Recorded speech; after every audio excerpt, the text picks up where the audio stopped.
Hello hello hello. What's up guys, कैसे हैं आप सब।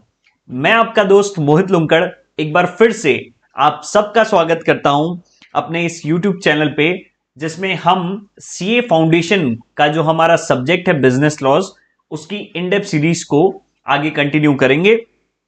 अब तक हमारे 4 लेक्चर्स ऑलरेडी अपलोड हो चुके हैं। क्या कहा, चैनल को सब्सक्राइब नहीं किया है? चलो अभी तुरंत सब्सक्राइब करो। ये आपके लिए एक सिंगल क्लिक होगा, लेकिन मेरे लिए एक बहुत बड़ी मोटिवेशन होगी। तो प्लीज चैनल को सब्सक्राइब कर लें। चलिए हम अपनी सीरीज में आगे बढ़ते हैं। सीरीज में आगे बढ़ने से पहले, हमारे लेक्चर पे पहुंचने से पहले, जैसे कि हमारी परंपरा चली आ रही है, हम हमारे पिछले क्लासेस में जो भी हमने डिस्कस किया उसका एक क्विक रिवीजन कर लेते हैं। चलिए, हमने शुरुआत की है द कंपनीज एक्ट 2013 से। ठीक है, इसमें हमने एक चैप्टर का ओवरव्यू देखा था कि चैप्टर में क्या क्या चीजें हमको पढ़नी है। उसके बाद हमने इस एक्ट के इंट्रोडक्शन के बारे में बात की थी कि एक्ट क्यों आया, कैसे आया, क्या पर्पस था इसको लाने का। फिर हमने बात की थी कि ये एक्ट किन किन कंपनीज पे एप्लीकेबल है। ठीक है, इस एक्ट की एप्लीकेबिलिटी के बारे में हमने बात की थी। फिर हमने कंपनी की मीनिंग के बारे में बात की थी कि कंपनी का मीनिंग कहां दिया गया है। ये दिया गया है सेक्शन 2 क्लॉज 20 पे। अब मेरे को बताने की जरूरत नहीं है, ये आपको मुंह जबानी याद हो गया होगा। क्या है company? Company means a company incorporated under this act और under any previous company law. उसके बाद हमने कंपनी के फीचर्स के बारे में बात की थी। हाँ, क्लैप्स, तालियां, खूब सारी तालियां हमने पीटी थी। ठीक है, उसके बाद हम बढ़ चले थे आगे और हमने बात की थी कॉर्पोरेट वेल थियरी के बारे में। ठीक है, हाँ, वही घूंघट। ठीक है, उसके बाद हमने बात की थी कि कैसे लॉ ने तिकड़म लगा के कॉर्पोरेट वेल को लिफ्ट किया इन 5 केसेस में। ठीक है, इस पे भी हमने खूब डिटेल में चर्चा की थी, खूब सारे केस लॉज हमने डिस्कस किए थे। उसके बाद हमने एक नए टॉपिक की शुरुआत की थी, जिसमें हम क्लासेस ऑफ कंपनीज के बारे में बात करते हैं कि कंपनीज को किस तरीके से इस पूरे एक्ट ने क्लासिफाई किया है। इसके लिए हमने एक बहुत बेहतरीन तरीके से चार्ट बनाया था अपने नोट्स में और उससे हमने अपना डिस्कशन रखा था। अगर मैं उन चार्ट्स पे जाऊं तो इन बेसिस पे कंपनीज को क्लासिफाई किया गया है। कौन कौन से? लाइबिलिटी के बेसिस पे, मेंबर्स के बेसिस पे, कंट्रोल के बेसिस पे, एक्सेस टू कैपिटल के बेसिस पे, और बाकी जितनी बच गई उसको हमने कहां डाल दिया था? उसको हमने डाल दिया था अदर कंपनीज में। अगर लाइबिलिटी के बेसिस पे मैं बात करूं तो क्या क्या, ये आपने भी मेरे साथ साथ बोलना है। ठीक है, क्या क्या? Limited liability, unlimited liability. ठीक है, अब लिमिटेड के अंदर भी क्या? Limited by shares, limited by guarantee, या दोनों। ठीक है, मेंबर्स के बेसिस पे अपन बात करें तो 2 तरीके से कंपनीज को क्लासिफाई किया जा सकता है। क्या क्या? Private company, public company. Private के अंदर भी ओपीसी आ गया। कौन? 1% कंपनी, हाँ, सिंगल मेंबर कंपनी। ठीक है, और फिर प्राइवेट कंपनी। प्राइवेट कंपनी के केस में क्या कंडीशन थी? मिनिमम नंबर मेंबर्स 2 होने चाहिए और मैक्सिमम कितने हो सकते हैं? हाँ, 200। ठीक है, उसके बाद फिर पब्लिक कंपनी में मिनिमम मेंबर्स की लिमिट क्या है? 7, और मैक्सिमम कितने हो सकते हैं? अनलिमिटेड। ठीक है, उसके बाद कंट्रोल के बेसिस पे holding company, subsidiary company, associate company. Access to capital के बेसिस पे लिस्टेड कंपनी, अनलिस्टेड कंपनी, और अदर कंपनीज में फिर बाकी कौन कौन सी आ गई? ये आ गई government company, foreign company, section 8 company, और डोरमेंट कंपनी, निधि कंपनी, और पीएफआई। ठीक है, उसके बाद एक हमने बहुत बढ़िया सा एक चार्ट देखा था जब हमने स्टार्ट किया था on the basis of members के बेसिस पे, कि कैसे हमारा एक 1% किस तरीके से एक पब्लिक कंपनी फॉर्म करता है। उस पूरे साइकिल को हमने देखा था। 1 मैन शॉप कैसे एक पब्लिक कंपनी में ट्रांसफॉर्म होती है, उसको हमने देखा था कि जो हमारे पार्थ भाई हैं वो क्या है? सोल प्रोप्राइटर हैं, लेकिन उनके पास क्या है? सेपरेट लीगल एंटिटी नहीं है, और दूसरा उनकी लाइबिलिटी क्या है? वो है अनलिमिटेड। तो उससे उनको 1% कंपनी बनाना था, सिंगल पर्सन ही रहना चाहते थे, लेकिन उनको क्या चाहिए थी? अपनी लाइबिलिटी चाहिए थी लिमिटेड, तो उन्होंने बना ली ओपीसी। अब ओपीसी के बाद उनके कजिन्स ने भी इन्वेस्टमेंट करने का डिसीजन लिया और उन्होंने अपने कजिन से इन्वेस्टमेंट्स ले ली अपनी कंपनी में, और अब वो क्या बन गए, वो बन गए पार्थ स्वीट्स प्राइवेट लिमिटेड। अब उनको चाहिए थी और ज्यादा ग्रोथ, मैसिव ग्रोथ चाहिए थे, तो उनको उसके लिए क्या चाहिए थे, और ज्यादा इन्वेस्टमेंट चाहिए थे। तो उन्होंने क्या किया, वो चले गए पब्लिक के पास और उनको भी उन्होंने इन्वाइट किया कि आओ भाई और लोगों को मैं अपनी कंपनी में जोड़ता हूं, और हम इस तरीके से क्या होगा, हमारे पास फंड्स रहेंगे तो इससे हम क्या कर सकेंगे, और अच्छी ग्रोथ कर सकेंगे और नेक्स्ट लेवल डेवलपमेंट कर सकेंगे। तो उससे क्या हो गया, ये उन्होंने बना दिया इसको एक पब्लिक कंपनी। तो ये हो गया पार्थ स्वीट्स लिमिटेड। ठीक है, चलिए ये हमने डिस्कस किया था। और अब हम आ जाते हैं अपने स्टडी मैट पे। स्टडी मैट में हमने खूब सारा स्टार्टिंग में डिस्कशन किया था। उसके बाद फिर मैंने आपको बोला था कि हम शुरू कर रहे हैं सबसे पहले तो on the basis of members के बेसिस पे हमने डिस्कस किया था। ओपीसी को हमने नेक्स्ट क्लास के लिए रख ली थी, यानी कि आज की क्लास के लिए रख ली थी। तो आज की क्लास में हम 1% कंपनी को डिस्कस करने वाले हैं।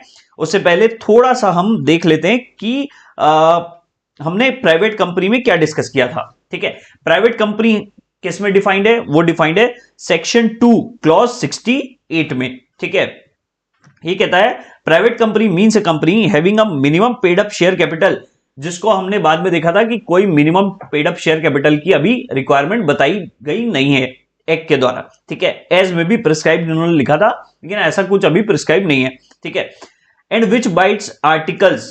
आर्टिकल्स क्या होते हैं, आर्टिकल्स होते हैं इंटरनल रूल्स होते हैं, समझ जाओ एक कंपनी के, कि वो डेली डे टू डे अपने ऑपरेशंस किस तरीके से परफॉर्म करेंगी, वो सारे रूल्स और प्रोसीजर्स आर्टिकल्स में लिखे होते हैं कंपनी के। ठीक है, अब यहां पे हमने बात की थी किसकी, पीएनआर की। हाँ, टिकट कराते हो ना रेलवे की, उसमें क्या मिलता है, उसमें मिलता है पीएनआर, जिसमें पी अपना क्या था, वो था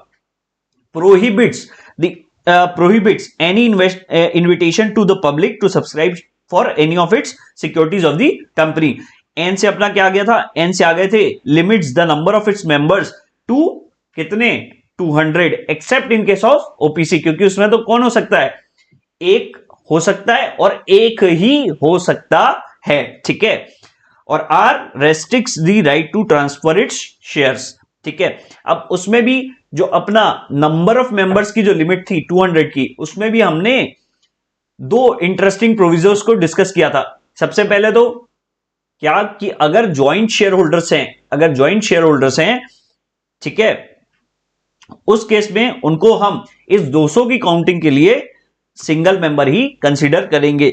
दूसरा एक और प्रोविजन था कि जो करंट एम्प्लॉइज हैं, ठीक है, जो करंट एम्प्लॉइज हैं और जो एम्प्लॉइज रह चुके हैं कंपनी के, जब वो जो एम्प्लॉइज रह चुके हैं और तब वो मेंबर थे, कब के केस में, जब वो एम्प्लॉइज थे और तब वो मेंबर थे, लेकिन उनका एम्प्लॉयमेंट खत्म हो गया, लेकिन उसके बाद भी अगर वो मेंबर्स हैं, तो उन दोनों को भी इन 200 की काउंटिंग में काउंट नहीं किया जाएगा। तो इन दोनों को काउंट नहीं किया जाएगा, ये हमने डिस्कस किया था। ठीक है, उसके बाद हमने स्मॉल कंपनी का डिस्कशन किया था, जो कि मैंने आपको बोला था कि इंपॉर्टेंट है, इसकी लिमिट ध्यान रखना कि स्मॉल कंपनी होने के लिए क्या चाहिए, पेड अप कैपिटल 4 करोड़ तक चाहिए। 4 करोड़ तक चाहिए, यानी 4 करोड़ से भी कम हो सकता है क्या, जी हां, 4 करोड़ से भी कम हो सकता है। और कौन सा बोल रहा हूं मैं, वो हिंदी वाला और बोल रहा हूं, ठीक है, अंग्रेजी वाला नहीं। तो इंग्लिश में बोले तो एंड, ठीक है, paid up capital and turnover कितना, 40 करोड़ तक हो सकता है। तो पेड अप कैपिटल और टर्नओवर, ये दोनों लिमिट सेटिस्फाई होनी चाहिए, 4 करोड़ 40 करोड़, ध्यान रखना। उसके बाद हमने डिस्कस किया था पब्लिक कंपनी को। पब्लिक कंपनी कहां डिफाइंड है, वो डिफाइंड है सेक्शन 2 क्लॉज 71 पे। ये कहता है public company means a company which is not a private company, यानी कि जो प्राइवेट कंपनी नहीं है वो पब्लिक कंपनी है। वाह वाह वाह, क्या बात है, क्या बात है।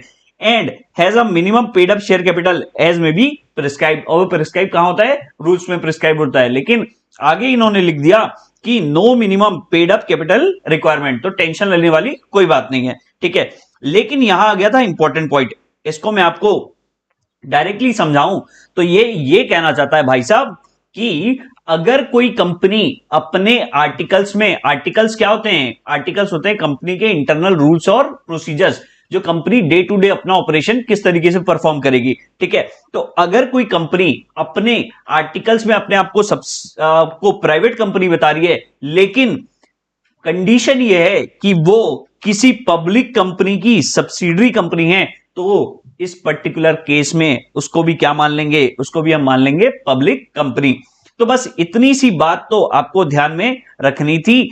आज हम अपना डिस्कशन रखने वाले हैं 1% कंपनी के ऊपर, और ये है इंपॉर्टेंट। ठीक है, तो आपने ध्यान से मेरे साथ बने रहना है और सुनते जाना है जो भी प्यारी प्यारी बातें मैं आपके साथ करने वाला हूं। ये जो मैं आपको परंपरा बोल के जो क्विक रिवीजन कराता हूं, ये बहुत इंपॉर्टेंट है। एक बहुत बेहतरीन टीचर से पढ़ने का मुझे मौका मिला, सीए संजय गोयल सर उनका नाम है। वो कहते थे कि कभी अगर पढ़ने का मन नहीं करे ना, या कुछ भी करने का मन नहीं करे, तो ज्यादा कुछ मत सोचना, बस किताब को लेके बैठ जाना और हर पन्ना पलटाते रहना उस किताब के। वो खैर तब तो अपने पर्टिकुलर सब्जेक्ट टैक्सेशन के लिए वो कहते थे, लेकिन उनकी बातें अब समझ में आती हैं। देखो क्या होता है ना, कि हम भले डिटेल में किसी चीज को ना पढ़ें, लेकिन बार बार उस चीज को देखने से एक पिक्चराइज मेमोरी बन जाती है, और जब आप एग्जाम में या कहीं भी आंसर्स लिखने बैठोगे, तो उस केस में आपको जो आपकी पिक्चराइज मेमोरी है ना, वो आपको चीजें रिकॉल करवाती है। तो ये क्विक रिवीजन बहुत ज्यादा इंपॉर्टेंट। कभी भी आप आगे बढ़ रहे हो, आगे पार्ट पीछे सपाट नहीं होना चाहिए, ये अपने मम्मी पापा बोलते हैं ना, तो बस हम उसी का ही सॉल्यूशन निकाल रहे हैं। ठीक है, तो चलो, आपने भी ऐसे ही जब भी आप पढ़ने बैठे, तो एक बार 5 से 10 मिनट लगता है, फटाफट से क्विक रिवीजन ले लेना, फटफट। ठीक है, चलो, हम हैं on the basis of members पे, और हम बात करने वाले हैं 1% कंपनी के बारे में। हाँ, मुझे ध्यान है, मैंने आपको होमवर्क दिया था, और मुझे पूरी उम्मीद है, मुझे पूरा विश्वास है कि आपने होमवर्क किया होगा। हम इसको 1% कंपनी को डिस्कस कर लेते हैं, उसके बाद मैं आपसे होमवर्क का डिस्कशन करूंगा। ठीक है, चलो, 1% कंपनी क्या कहता है। 1% कंपनी कहता है, कंपनीज एक्ट 2013 ने एक नई क्लास ऑफ कंपनी को इंट्रोड्यूस किया, जो कि एक सिंगल पर्सन द्वारा इनकॉर्पोरेट की जा सकती है। आगे कहता है, section 2 clause 62, section 2 clause 62 of the Companies Act 2013 defines 1% company as a company which has only, ये इंपॉर्टेंट है, only 1% as a member। OPC में क्या होता है ना, कि एक ही बंदा उसका मेंबर होता है। ठीक है, अब क्या जरूरत आन पड़ी ओपीसी को इंट्रोड्यूस करने की, क्यों इसको लाया गया।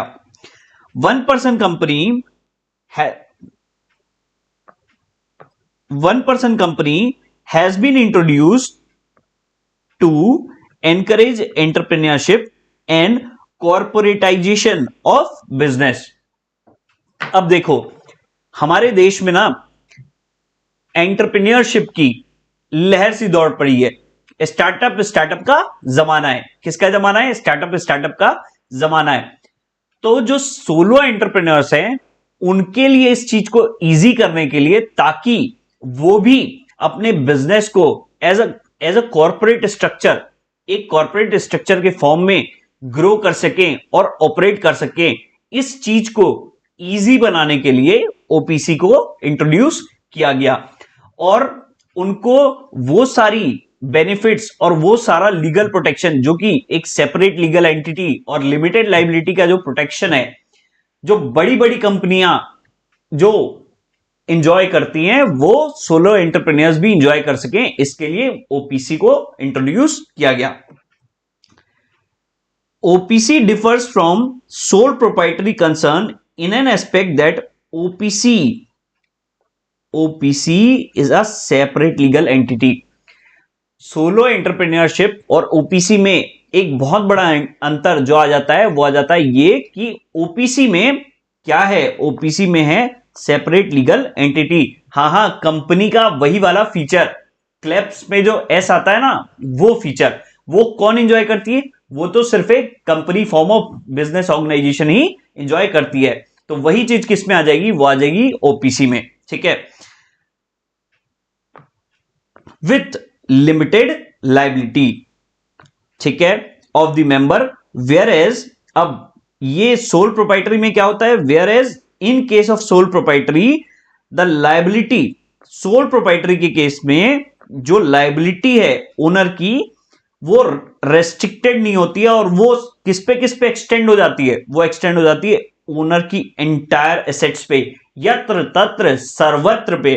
ठीक है, जो भी उसकी ऑफिशियल प्लस पर्सनल जो भी एसेट्स होंगी ना, वो सब तक वो उसकी लाइबिलिटी एक्सटेंड हो जाती है। ये जो नॉट रेस्ट्रिक्टेड है ना, इसका मतलब क्या है? इसका मतलब है अनलिमिटेड। यानी कि कुल मिला के ये कहना चाहता है कि ओनर की लाइबिलिटी सोल प्रोप्राइटरी कंसर्न में क्या हो जाती है? अनलिमिटेड हो जाती है। लेकिन ओपीसी के केस में वो रहती है लिमिटेड, और साथ साथ ओपीसी में क्या मिल जाता है? सेपरेट लीगल एंटिटी वाला फीचर भी मिल जाता है। ठीक है, अब क्यों क्यों कोई अपनी सोल प्रोप्राइटरी कंसर्न से, क्यों कोई अपनी सोल प्रोप्राइटरी कंसर्न से ओपीसी फॉर्म करेगा? उसको क्या मोटिवेशन दे हम? वो क्या पूरा कंपनियां जो जो झमेला, और कंपनियों को जो जो कंप्लायंसेस फॉलो करने होते हैं, क्या वो सब सारे कंप्लायंसेस उसको ओपीसी को भी फॉलो करने पड़ेंगे? नहीं नहीं, तो कैसे चलेगा? तो इसके लिए उनको मोटिवेशन देने के लिए जो प्रोसीजरल रिक्वायरमेंट्स है ना, जो प्रोसीजरल रिक्वायरमेंट्स हैं ओपीसी की, उनको क्या किया गया? उनको किया गया सिंप्लीफाई। और कैसे सिंप्लीफाई किया गया? उनको दी गई एग्जेम्पशंस। उनको क्या दी गई? उनको दी गई exemptions in comparison to other forms of company. बाकी की जो फॉर्म्स है कंपनीज की, उसके मुकाबले ओपीसी के केस में जो प्रोसीजर रिक्वायरमेंट्स हैं उनमें उनको क्या दी गई? एग्जेम्पशंस दी गई। इस तरीके से उनको सिंप्लीफाई किया गया। According to section 3 subsection 1 clause C of the companies act 2013, OPC is a private limited company. OPC क्या है? एक प्राइवेट लिमिटेड कंपनी है, with the minimum paid up share capital as may be prescribed and having 1 member. ठीक है, अब OPC के significant points क्या हैं, इसको ध्यान से सुनना, एक एक पॉइंट को अपन देखेंगे। ठीक है, तो इसमें लिखा है कि ओपीसी के केस में ना सिर्फ सिंगल पर्सन होता है उसका member, only 1 person as member. और मिनिमम पेड अप कैपिटल यहां पे भी इन्होंने लिख दिया कि कोई भी लिमिट अभी तक प्रिस्क्राइब नहीं की गई है। आगे सुनो, आगे कहता है द मेमोरेंडम ऑफ ओपीसी।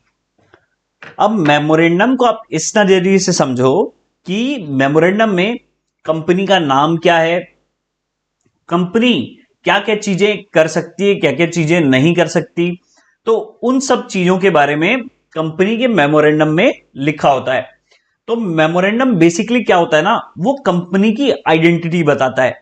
ठीक है, इसको हम डिटेल में आगे पढ़ने वाले हैं, लेकिन अभी मोटा मोटा तौर पे आप यही समझो कि ये कंपनी की आइडेंटिटी बताता है। तो memorandum of OPC shall indicate the name of the other person. यहां ध्यान देना, the name of the other person who shall in the event of subscribers death और his incapacity to contract become the member of the company. तो यहां ये क्या कहना चाह रहा है? ये कहना चाह रहा है कि कंपनी की जो आइडेंटिटी है ना, यानी कंपनी का मेमोरेंडम, वो क्या होता है? वो होता है एक लीगल डॉक्यूमेंट। ठीक है, उसको किसने सब्सक्राइब किया होगा? अरे लॉजिक लगाओ कि जो कंपनी का मेंबर है ना, कंपनी का मेंबर, उसी ने, ये जो ओपीसी का जो मेंबर है, इसी ने ओपीसी के मेमोरेंडम को क्या किया होगा? सब्सक्राइब किया होगा।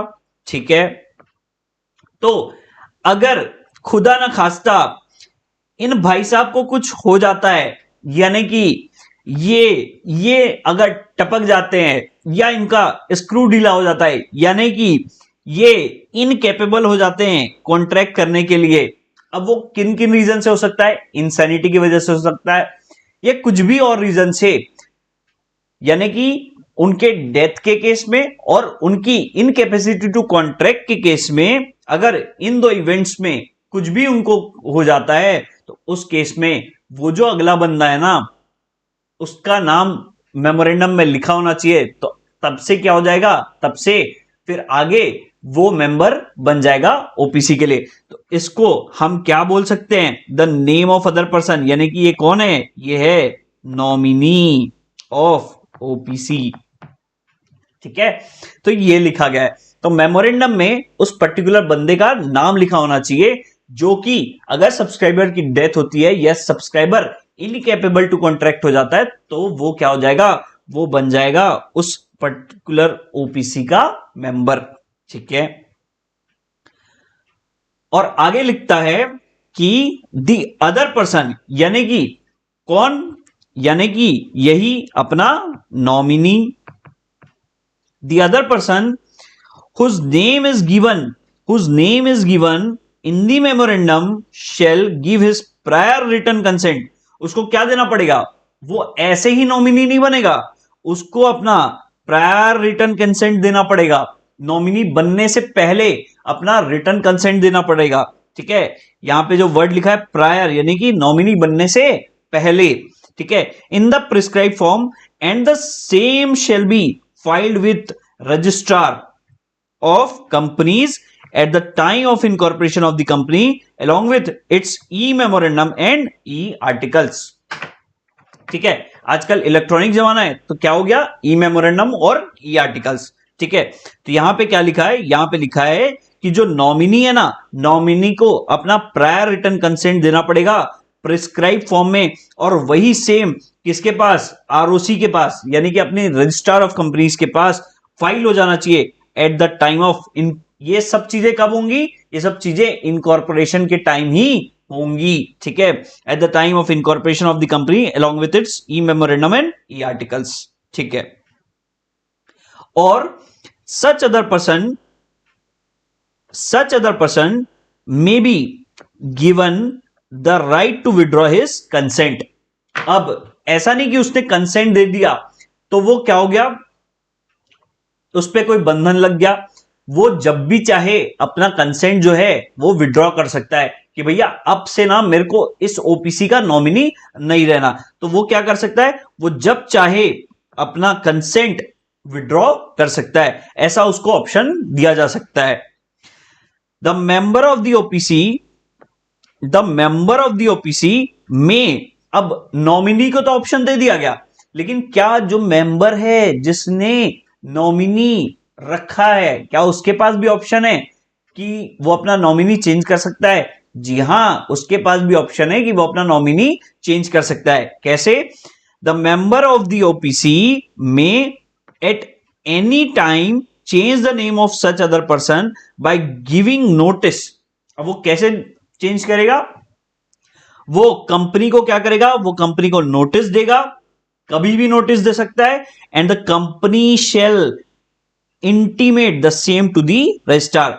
अब कौन? अब जो कंपनी है ना, वो रजिस्ट्रार को इंटीमेट करेगी कि भैया जो हमारे मेंबर हैं उसने नॉमिनी को चेंज किया है, और any such change in the name of the person shall not be deemed to be an alteration of the memorandum.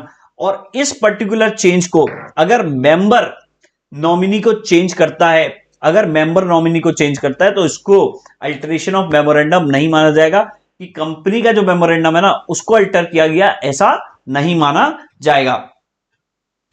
अच्छा, अब कौन कौन मेंबर बन सकता है और कौन कौन नॉमिनी बन सकता है? उसके लिए लॉ ने कहा कि ओनली अ नेचुरल पर्सन, यानी कि आर्टिफिशियल पर्सन नहीं चलेगा जो खाली कागजों में है, नेचुरल बंदा होना चाहिए। ठीक है, ठीक है, only a natural person who is an Indian citizen, और वो क्या? वो इंडियन सिटीजन भी होना चाहिए। वेदर रेसिडेंट इन इंडिया और अदरवाइज। तो और अदरवाइज बोले तो वो नॉन रेसिडेंट भी हो सकता है, ठीक है। तो पहली बात तो क्या, पहली बात वो नेचुरल पर्सन होना चाहिए, दूसरा वो इंडियन सिटीजन होना चाहिए, भले भले वो रेसिडेंट हो या नॉन रेसिडेंट हो चलेगा, ठीक है। एंड अब ये कंडीशन भी सेटिस्फाई होना चाहिए, has stayed in India for a period of not less than, law की लैंग्वेज को ध्यान से पढ़ो, हैज स्टेड इन इंडिया। पहली बात तो वो नेचुरल पर्सन होना चाहिए, इंडियन सिटीजन होना चाहिए, रेसिडेंट है या नॉन रेसिडेंट है उससे हमको फर्क नहीं पड़ता, और साथ ही साथ वो इंडिया में स्टे किया होना चाहिए, कितने पीरियड के लिए, a period of not less than 120 days, यानी कि इसको क्या मैं ये लिख दूं 120 डेज या उससे ज्यादा। 120 डेज से कम नहीं हो सकता, तो 120 डेज हो सकता है या उससे ज्यादा हो सकता है, ठीक है। अब कब, during the immediately presiding financial year. अब इमीडिएटली प्रेसिडिंग फाइनेंशियल ईयर बोले तो जैसे कि अभी जो फाइनेंशियल ईयर चल रहा है वो क्या चल रहा है, वो चल रहा है 24-25, ठीक है। तो इमीडिएटली प्रेसिडिंग फाइनेंशियल ईयर यानी कि क्या हो गया 23-24, यानी कि 1 अप्रैल 2023 से लेकर के 31 मार्च 2024 तक, ये हो गया अपना इमीडिएटली प्रेसिडिंग फाइनेंशियल ईयर। इसमें जो इन सारी कंडीशंस को सेटिस्फाई करता है वो क्या हो जाएगा, वो हो जाएगा shall be eligible to incorporate OPC and shall be a nominee for the sole member of a OPC. तो वो क्या, वो ही ओपीसी को इनकॉर्पोरेट कर सकता है, वो ओपीसी का मेंबर बन सकता है, और दूसरा वो ओपीसी का नॉमिनी बन सकता है। तो इस कंडीशन को आपने ध्यान से देखना है। तो क्या क्या यही के याद करते चलो, क्या क्या, पहला तो नेचुरल पर्सन होना चाहिए, दूसरा इंडियन सिटीजन होना चाहिए, रेसिडेंट भी हो सकता है नॉन रेसिडेंट भी हो सकता है, कंडीशन ये कि वो क्या होना चाहिए, स्टेड इन इंडिया होना चाहिए for not less than 120 days in the immediately presiding financial year, ठीक है। और वो अगर इन कंडीशंस को सेटिस्फाई कर लेता है तो वो क्या कर सकता है, वो ओपीसी को इनकॉर्पोरेट कर सकता है, ठीक है। और वो ओपीसी के जो सोल मेंबर है, इसको छोड़ दो ना, soul member of OPC, OPC में तो सोल मेंबर ही होता है, ठीक है। तो ओपीसी का वो क्या हो सकता है, वो नॉमिनी भी बन सकता है, ठीक है। आगे लिखा है no person shall be, no person shall be eligible to incorporate more than one OPC. ओ, यानी कि एक बंदा, सिर्फ एक ही ओपीसी, एक बंदा, वन पर्सन वन ओपीसी। तो आजकल की स्कीम टाइप साउंड कर रहा है, वन नेशन वन इलेक्शन, वैसे ही वन पर्सन वन ओपीसी, ठीक है। और बिकम, और बोले तो ये कंडीशन भी हो सकती है, ठीक है, और become nominee in more than one such company. ओ, तो एक पर्सन, तो यहां पे अगर मैं समअप करूं तो एक पर्सन एक ही ओपीसी इंकॉर्पोरेट कर सकता है, एक ही ओपीसी का मेंबर बन सकता है, और दूसरा केवल एक ही ओपीसी का क्या बन सकता है, नॉमिनी बन सकता है। यहां पे और लिखा है, ठीक है, तो ये दोनों हो सकता है, यानी कि अगर मैं चाहूं, यानी कि तुम्हारा मोहित भैया एक ओपीसी का मेंबर बन सकता है, यानी कि मैं एक ओपीसी इनकॉर्पोरेट कर सकता हूं, और दूसरा साथ ही साथ मैं किसी और की ओपीसी में एज अ नॉमिनी बन सकता हूं, ठीक है। अच्छा, इसमें एक इंटरेस्टिंग बात क्या आती है कि चलो मैं तो एक ओपीसी इनकॉर्पोरेट कर सकता हूं, तो मैं उसका मेंबर बन गया, दूसरा मैं किसी और की ओपीसी में नॉमिनी भी बन सकता हूं, ठीक बात। अगर इन केस खुदा ना खास्ता उस पर्टिकुलर बंदे को कुछ हो जाता है, जिसकी ओपीसी का मैं नॉमिनी हूं, उस केस में क्या होगा, तब तो मैं उस ओपीसी का भी मेंबर बन जाऊंगा। उस केस में क्या होगा, उस केस में ना मेरे को चूज करना पड़ेगा, मेरे को एक पर्टिकुलर टाइम फ्रेम में चूज करना पड़ेगा कि मैं किस ओपीसी का मेंबर बने रहना चाहता हूं, तो उसका फिर मैं आगे कंटिन्यू मेंबर रहूंगा। तो ये बात आती है, ठीक है। No minor shall become member or nominee of the OPC or can hold share with beneficial interest। तो एक माइनर ना ही किसी ओपीसी का मेंबर बन सकता है, ना ही नॉमिनी बन सकता है, ना ही वो बेनिफिशियल इंटरेस्ट में शेयर्स होल्ड कर सकता है ओपीसी के। और सच कंपनी बोले तो कौन, अरे भाई अपनी ओपीसी, ठीक है। तो such company can not be incorporated और converted into a company under section 8 of the act, यानी कि कौन सी, वही चैरिटेबल ऑब्जेक्ट्स वाली, ठीक है, चैरिटेबल ऑब्जेक्ट्स वाली। तो सेक्शन 8 कंपनी में ओपीसी को सेक्शन 8 कंपनी में कन्वर्ट नहीं किया जा सकता, ठीक है। दो दो it may be converted to private और public company in certain cases. अगर उसके मेंबर्स बढ़ रहे हैं तो उस केस में वो क्या, प्राइवेट कंपनी और पब्लिक कंपनी में रिस्पेक्टिवली क्या की जा सकती है, कन्वर्ट की जा सकती है। लेकिन क्या सेक्शन 8 कंपनी में कन्वर्ट की जा सकती है, द आंसर इज नो, नहीं की जा सकती, ठीक है।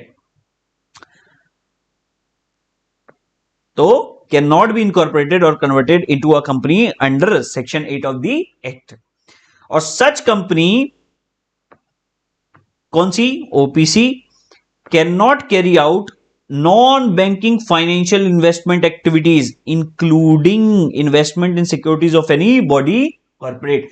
अब ये नॉन बैंकिंग फाइनेंशियल इन्वेस्टमेंट क्या होता है, तो ये वो एक्टिविटीज होती है, अगर आप बैंक नहीं हो तब भी आप अगर इन टाइप की फाइनेंशियल एक्टिविटीज जैसे कि लोन्स और एडवांसेस देना, इंश्योरेंस, ठीक है, इन्वेस्टमेंट्स, यहां पे लिख भी दिया है ऑलरेडी कि इन्वेस्टमेंट्स, तो ये सारी चीजें ये ओपीसी नहीं परफॉर्म कर सकती, ठीक है। Can not carry out non banking financial investment activities, ठीक है। माइक्रो फाइनेंसिंग, ये सारी हो जाती है, डिटेल में नहीं जाना है, बस अपने को पता होना चाहिए, ठीक है। Here the member can be the sole member and director. और मेंबर ही क्या होता है, वो सोल मेंबर होता है ओपीसी का, और वही क्या होता है, डायरेक्टर होता है। तो ये था हमारा पूरा डिस्कशन ओपीसी से रिलेटेड, बहुत प्यारा डिस्कशन था। और यहां पे सबसे इंटरेस्टिंग पॉइंट जो है वो नॉमिनी वाला पॉइंट है, ठीक है। तो इसको समअप करते हैं अपन इस पर्टिकुलर चार्ट से। इसमें लिखा है कि ओपीसी में क्या होता है, वन मेंबर कंपनी होती है, ये प्राइवेट कंपनी होती है, ठीक है।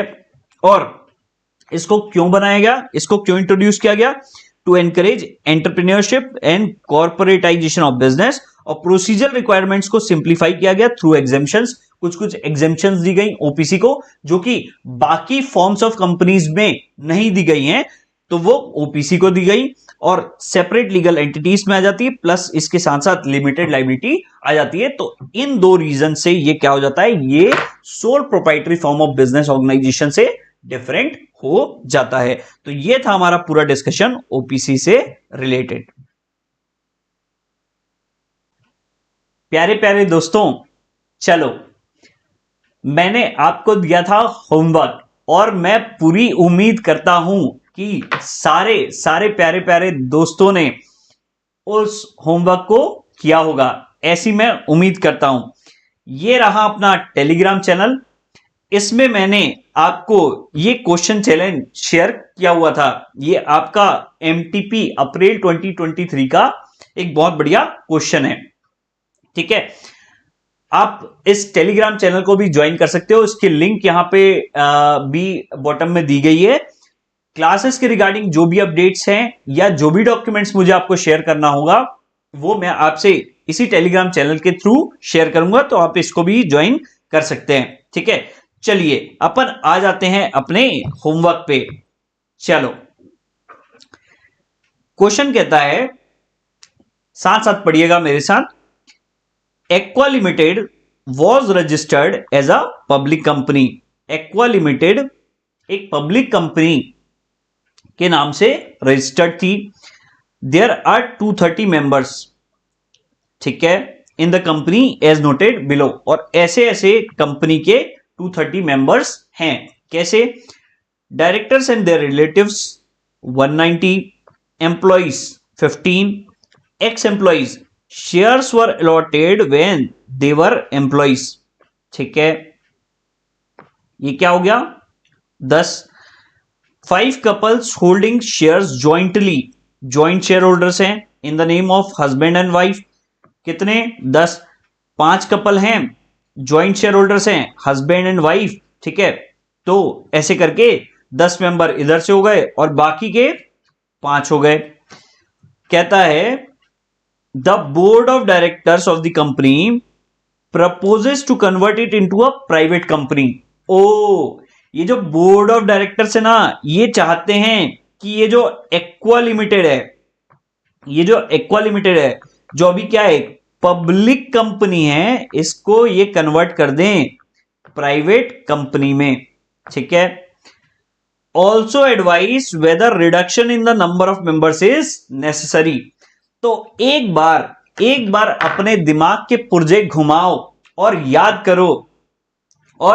करो कि प्राइवेट कंपनी के केस में एक प्राइवेट कंपनी होने के लिए क्या क्या कंडीशंस सेटिस्फाई होना जरूरी है। पीएनआर आपको ध्यान आ रहा होगा? जी हां सर, हमको ध्यान आ रहा है। उसमें एन किसकी बात करता है? नंबर ऑफ मेंबर्स के लिमिट्स की बात करता है। वो कितने होने चाहिए? वो होने चाहिए 200, और उसके अंदर भी फिर कंडीशंस है। तो चलो उस बेसिस पे अपन देखते हैं। तो अगर अपन मोटा मोटी बात करें तो नंबर ऑफ मेंबर्स कितने होने चाहिए? वो होने चाहिए 200। कितने होने चाहिए? वो होने चाहिए 200। लेकिन अभी यहां पे कितने हैं? 230।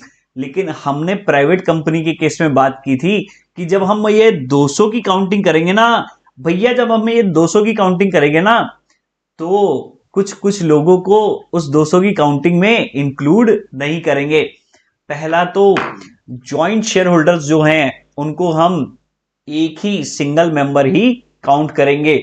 और इस 200 की काउंटिंग में जो अभी जो करंट एम्प्लॉइज है ना, जो अभी करंट एम्प्लॉइज हैं, जो मेंबर्स हैं कंपनी के, करंट एम्प्लॉइज कम मेंबर्स हैं, और दूसरा जो पहले एम्प्लॉइज रह चुके और तब वो मेंबर थे लेकिन एम्प्लॉयमेंट खत्म होने के बाद भी वो मेंबर है, उनको भी हम इस 200 की काउंटिंग में काउंट नहीं करेंगे।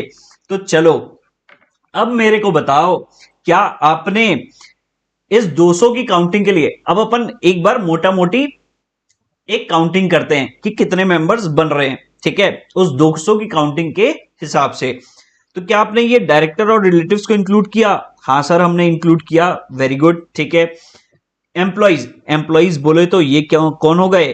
Current employees. क्या हम इनको इंक्लूड करते हैं? नहीं नहीं सर, इनको इंक्लूड नहीं करते हैं, ठीक है। एक्स एम्प्लॉइज, पहले एम्प्लॉइज रह चुके हैं, वो अभी मेंबर्स भी हैं, ठीक है, लेकिन कंडीशन लिख दी कि shares were allotted when they were employees. ओ, यानी कि उनके पास शेयर्स कब थे? जब वो एम्प्लॉइज थे, और अब वो क्या हो चुके हैं? वो हो चुके हैं एक्स। फरवरी का टाइम चल रहा है और एक्स की बातें चल रही है, बताओ, ठीक है। तो वो एम्प्लॉइज थे, ठीक है, तब वो मेंबर थे, लेकिन अब एम्प्लॉयमेंट खत्म होने के बाद भी उनके पास क्या है? उनके पास शेयर्स हैं। तो उस केस में क्या हम उनको इंक्लूड करते हैं? द आंसर इज नो, इनको भी हम इंक्लूड नहीं करेंगे। और 5 कपल्स, हाँ हाँ, बड़े खुश हो रहोगे तुम, हाँ भैया, ठीक है। 5 couples holding shares jointly in the name of husband and wife, ठीक है, तो क्या इनको इंक्लूड करेंगे? हाँ, इनको इंक्लूड करेंगे। लेकिन क्या पूरे 10 इंक्लूड करेंगे? नहीं नहीं, जो ज्वाइंट शेयर होल्डर्स है ना, उनको हम सिंगल मेंबर ही मानते हैं। तो इस केस में हम किनको इंक्लूड करेंगे? सिर्फ 5 को ही इंक्लूड करेंगे, ठीक है। और अदर्स में तो पूरे के पूरे 5 इंक्लूड कर लेंगे। तो अभी फिलहाल के लिए कितने बन रहे हैं? ये पूरे 190, 5 और 5 ये बन रहे हैं अपने 200 मेंबर्स। क्या ये लिमिट के अंदर है? हाँ हाँ, ये तो लिमिट के अंदर है। प्राइवेट लिमिटेड कंपनी के केस में कितने मेंबर होने चाहिए? होने चाहिए 200। और यहां पे अपने कितने बन रहे हैं? 200 ही तो बन रहे हैं। चलो एक बार इंस्टीट्यूट ने जो आंसर दिया, सजेस्टेड आंसर क्या है, उसको भी अपन देख लेते हैं। इसमें इन्होंने इस तरीके से लिखा है, तो देखो कभी भी आपके पास ये केस बेस्ड क्वेश्चन आएगा ना, तो उस केस में आपको सबसे पहले जो आपका लॉ है उसको लिखना है। ठीक है, तो देखो इन्होंने लॉ को कैसे लिखा है। According to section 2 clause 68, private company कहां डिफाइंड है? वो डिफाइंड है सेक्शन 2 क्लॉज 68। भैया ये सेक्शन याद करना जरूरी है क्या? हो जाता है तो ठीक है, नहीं तो कोई लोड लेने की जरूरत नहीं है। वैसे तो अगर आप क्विक रिवीजन कर रहे हो ना, जो टेक्निक मैंने आपको बताई है वो आप फॉलो कर रहे हो ना, तो आप ना भी चाहोगे ना तो भी आपको सेक्शन नंबर याद हो जाएगा। ठीक है, तो according to section 2 clause 68 of the companies act 2013, private company, अब इन्होंने पूरा लॉ लिख दिया, means a company having minimum paid up share capital as may be prescribed and which by its articles except in case of 1% company। जो relevant है इस particular case study के लिए, तो उसके लिए इन्होंने लिख दिया except in case of 1% company limits the number of its members to 200। यहां पे इन्होंने किसको मेंशन किया है? जो अपना पीएनआर का एन है उसको इन्होंने यहां पे मेंशन किया है कि जो मेंबर्स की लिमिट है ना, वो प्राइवेट कंपनी के केस में 200 होनी चाहिए। ओपीसी को छोड़ दो, उसमें तो एक ही होता है। ठीक है, हाउएवर वेयर 2 और मोर पर्सन, यहां पे किसकी बात हो गई? ज्वाइंट शेयर होल्डर्स की बात हो गई। ठीक है, होल्ड 1 और more shares in a company jointly, they shall for the purpose of this clause be treated as a single member. ठीक है, इन्होंने पूरा लॉ लिख दिया। It is further provided that, इन्होंने प्रोविजो भी लिख दिया। ऐसे आपने भी लिखना है। ठीक है, persons who are in the employment of the company and persons who having been formally in the employment of the company were members of the company while in that employment and have continued to be members after the employment ceased। ऐसी law की language लिख पाते हो तो ठीक है, नहीं लिख पाते हो कोई लोड लेने की जरूरत नहीं है। जो भी आपने समझा है ना, उस बेसिस पे अपने वर्ड्स में आप लिख सकते हो, तो भी आंसर राइट होगा। बस जो मेन मुद्दा है लॉ का, उससे आप भटकने नहीं चाहिए। ठीक है, shell not be included in the number of members, इन्होंने पूरा लॉ एक्सप्लेन कर दिया। अब ये आ गए केस पे, तो इन दी इंस्टेंट केस, अब ये केस से कनेक्ट कर रहे हैं। किसको? केस से कनेक्ट कर रहे हैं लॉ को। ठीक है, इन्होंने लिखा है Aqua limited may be converted into a private company only if the total member of the company are limited to 200। उसके बाद इन्होंने पूरी काउंटिंग कर दी। टोटल नंबर ऑफ मेंबर्स अगर अपन काउंट करें तो डायरेक्टर्स और रिलेटिव्स के केस में ये तो पूरे 190 अपन जोड़ लिए। 5 कपल जो ज्वाइंट शेयर होल्डर है उनको 5 ही जोड़े, और अदर्स के केस में 5, तो 200। जैसा कि हमने ऊपर अभी ये देखा था, किनको किनको हमने हटा दिया? हमने एम्प्लॉइज को हटा दिया और एक्स एम्प्लॉइज को हटा दिया। ठीक है, तो देयरफॉर अब क्या 200 की लिमिट हो गई? सेटिस्फाई होगी? हाँ सेटिस्फाई होगी। Therefore there is no need for reduction in the number of member. जो इसमें यहां इन्होंने पूछा था ना लास्ट में कि भैया ये भी बता देना, also advise whether reduction in the number of members is necessary. अगर 200 से ऊपर जाते तो हम बोलते कि भैया रिडक्शन नेसेसरी है, प्राइवेट कंपनी आप बना रहे हो तो 200 की लिमिट ही होनी चाहिए। लेकिन इस केस में कोई ऐसी रिडक्शन की नीड नहीं है, तो there is no need for reduction in the number of members since the existing number of members is 200 which does not exceed the maximum limit of 200। तो इस तरीके से आपको जो भी केस लॉ होगा ना, उसको आपने क्या करना है, इस तरीके से अपना आंसर प्रेजेंट करना है। सबसे पहले आप लॉ लिख देंगे, जो रिलेवेंट लॉ है उसको लिख देंगे, फिर उसके बाद केस को बताएंगे और उससे आप कनेक्ट करेंगे, और फिर लास्ट में अपना जो है ये क्या है, ये आपका था कंक्लूजन। ठीक है, ये था आपका कंक्लूजन। यहां पे आपने केस लिया और केस से कनेक्ट किया, और यहां पे ऊपर आपने लॉ लिखा। तो ऐसे इस फॉर्मेट में आपने अपने आंसर्स को प्रेजेंट करना है।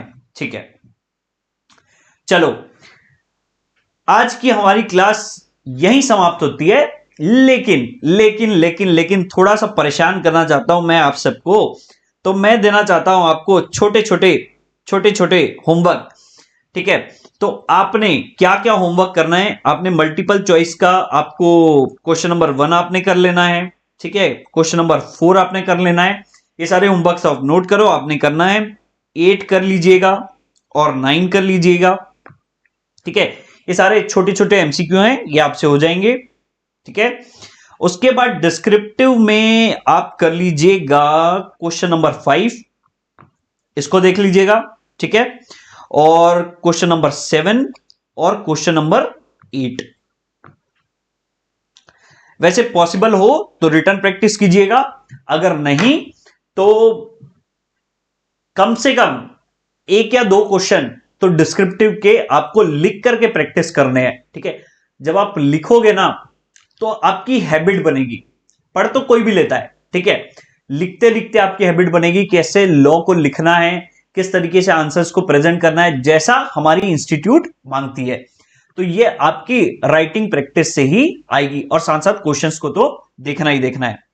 तो चलिए इसी के साथ हम अपनी क्लास को एंड करते हैं, और आपने चैनल को सब्सक्राइब कर लेना है। ठीक है, ये जो 80 वाला जो नंबर है ना, आपका बहुत सारा प्यार मिला, इसको हमको सेंचुरी टच कराना है। आई होप आप टच करा देंगे। ठीक है, बस यूं ही अपना प्यार ऐसे ही बरसाते रहिए और मजे से पढ़ते रहिए, क्योंकि मजे से पढ़ेंगे तभी तो आगे बढ़ेंगे। मिलते हैं अगली क्लास में।